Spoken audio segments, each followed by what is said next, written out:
मुश्किलें दिलों के इरादों को आजमाएंगी। मुश्किलें दिलों के इरादों को आजमाएंगी, आंखों के पर्दों को निगाहों से हटाएंगी। मुश्किलें दिलों के इरादों को आजमाएंगी, आंखों के पर्दों को निगाहों से हटाएंगी। गिरकर भी हमको संभलना होगा ए दोस्तों, गिरकर भी हमको संभलना होगा ए दोस्तों। ये ठोकरें ही तो हमें चलना सिखाएंगी, ये ठोकरें ही तो हमें चलना सिखाएंगी। संडे मोटिवेशन मंत्रा में आपके साथ हूं मैं, आपका मित्र एमजे। और दुनिया भर में ये जो कोविड-19 महामारी है, इसकी समस्या कम नहीं हुई है इतने समय बाद भी। और आने वाला भविष्य क्या है हमें नहीं पता। बहुत सारे लोग दवाइयों का दावा कर रहे हैं, लेकिन उस बीच में अपनी सेफ्टी अपने हाथ है।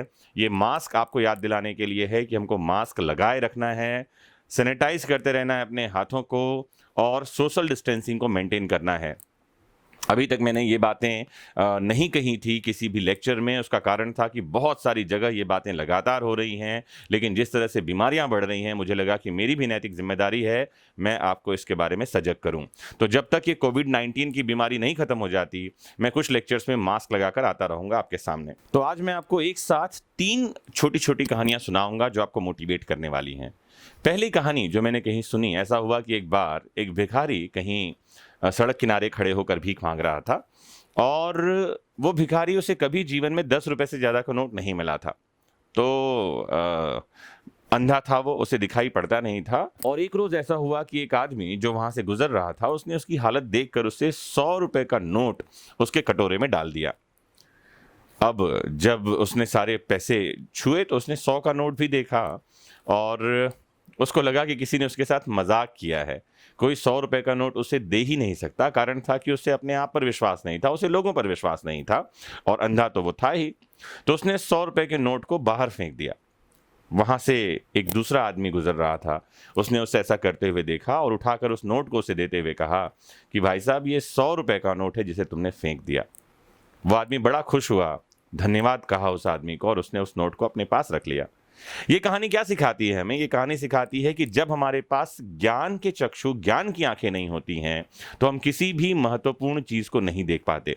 चाहे वो हमारे आसपास के रिश्ते हों, चाहे वो हमारे नाते हों, चाहे हमारे दोस्त हों, चाहे वो एक हीरा ही हो हमारे पास में, हम उसे कंकर की तरह देखते हैं। हमें चाहिए ज्ञान चक्षु। ये ज्ञान चक्षु कहाँ से मिलेंगे? ये विजडम की आईज कहाँ से मिलेंगी? तो हमें चाहिए एक गुरु, एक मार्गदर्शक, एक शिक्षक, जैसे उस आदमी को मिला जिसने उसको नोट उठा कर दिया और कहा कि ये 100 का नोट है।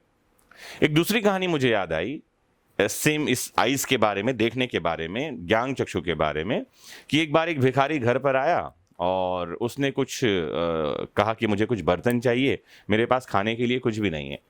तो जो आदमी था घर में, वो अंदर गया और एक किनारे पड़ी हुई एक प्लेट देखी उसने और उठाकर उस आदमी को दे दी। प्लेट गंदी सी थी, उसने कहा इसको तुम उपयोग में ले लो। अंदर से दौड़ती हुई उसकी पत्नी आई और कहती ये तुमने क्या किया? अरे वो चांदी का प्लेट था जो काला पड़ा हुआ था, उसमें हमने पिछली बार पूजन किया था तो वो काला पड़ गया था कर्पूर से, तो वो तुमने उठा कर दे दिया। उसने कहा मुझे लगा ये पुराना है इसलिए दे दिया। उसने कहा दौड़ो उसके पीछे और जाकर वो प्लेट वापस मांग कर लेकर आओ। ये आदमी दौड़ता हुआ गया, उसका मित्र भी उसे रास्ते में मिल गया। उसने पूछा कि यार एक आदमी को जाते हुए देखा क्या, भिखारी को? दोनों उस तक पहुंचे और उस आदमी ने उस भिखारी से क्या कहा, वो कहता है जो प्लेट मैंने तुम्हें दी थी वो चांदी की है, ध्यान रखना, उसे सस्ते में मत बेच देना, किसी जौहरी की दुकान में जाना, तुम्हें अच्छे पैसे मिल जाएंगे। इस बात को सुनकर उसका मित्र हैरान हुआ। उसने कहा जब तुम्हें ये पता था कि ये चांदी का है, फिर तुमने इसे कैसे जाने दिया अपने हाथों से? और वो आदमी कहता है ये सिर्फ इसलिए मैंने किया कि जो मैंने किसी को दे दिया सो दे दिया। मैं सिर्फ ये बताना चाहता था उस आदमी को कि वो इसका मूल्य जाने, इसका मूल्य समझे, और अपने मन को ये समझाना चाहता था कि ऐसी छोटी मोटी हानियों से जीवन को हम परेशानी भरा ना समझने लगें, जीवन को हम तकलीफ भरा ना समझने लगें, और इस तरह से हम जिंदगी को खुशहाल होकर जिएं। एक तीसरी कहानी मैंने बताया, आज मैं आपके लिए बम्पर 3 कहानियां लेकर आया हूं। तीसरी कहानी जुड़ी हुई है विवेकानंद से।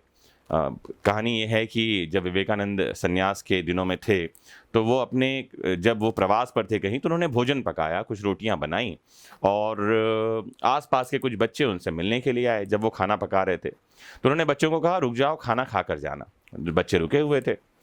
एक और महिला वहाँ पर में थी जो उनकी सन्यासिन थी, और विवेकानंद खुद खाना पकाते थे।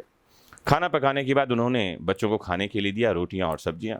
बच्चों को अच्छा लगा, उन्होंने और मांगा, तो उन्होंने सारी रोटियां सब्जियां बच्चों में बांट दी। जब ऐसा किया उन्होंने तो उस महिला ने उनसे पूछा कि आपने सारा खाना बच्चों को बांट दिया, जो खाना बनाने का उद्देश्य था वो तो विफल हो गया, अब आप कुछ नहीं खा पाएंगे। विवेकानंद कहते हैं उद्देश्य विफल नहीं हुआ है, क्योंकि भोजन का उद्देश्य है पेट की भूख को शांत करना। क्या फर्क पड़ता है वो मेरी पेट की भूख हो या किसी और की पेट की भूख हो। तो ये है ज्ञान चक्षु का होना, इसे कहते हैं आईज ऑफ विजडम। तो अपनी ज्ञान चक्षुओं को बढ़ाइए, आईज ऑफ विजडम को ओपन करिए, खोलिए, और फिर आप वो चीजें देख पाएंगे जो साधारण दुनिया अपनी साधारण आंखों से नहीं देख पाती है। आज के मोटिवेशन मंत्रा में इतना ही। इस विजडम आई को ओपन करने में अगर कहीं से कहीं तक मैं मददगार हो सकता हूं तो मैं आपके साथ हूं ही। लाइक करते रहिए, शेयर करते रहिए, कमेंट करते रहिए आपके अपने फेवरेट प्लेटफॉर्म वैदिक शिक्षा से। और हाँ, वैदिक शिक्षा ऐप डाउनलोड करना मत भूलना ऐप स्टोर से। Bye bye, take care, have a nice time.